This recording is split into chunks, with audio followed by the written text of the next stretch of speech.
This is one of DreamWorks' most clever and creative movies. It's an homage to old schlocky B movies from the 50s, and it does it fantastically. Every character in this movie is creative. For example, one's an homage to the Blob, one's the creature from the Black Lagoon, one is sort of a parody of The Fly, but as a cockroach, one's a fusion of Godzilla and Mothra, and one's an homage to Attack the 50-Foot Woman.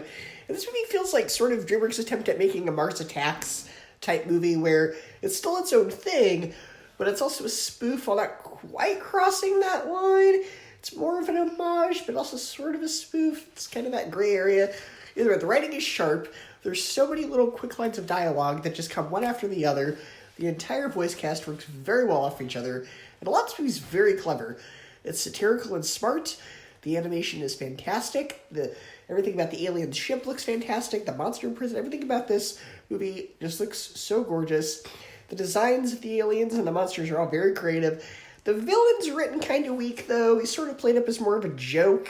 He isn't really thought they sort of play up the villain and his backstory. When he explains his backstory, it's very much played up as a joke.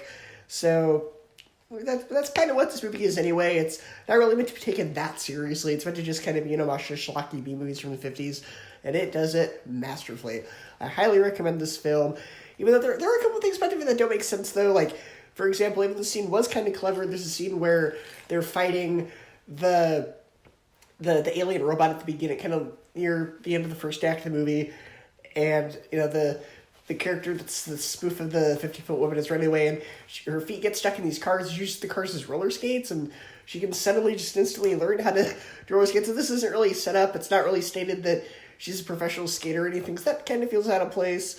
So little things about that movie that don't really quite make sense, but overall, I very much enjoyed this film. I give Monsters vs. Aliens an A-, a 9 out of 10, and a 4 out of 5 stars.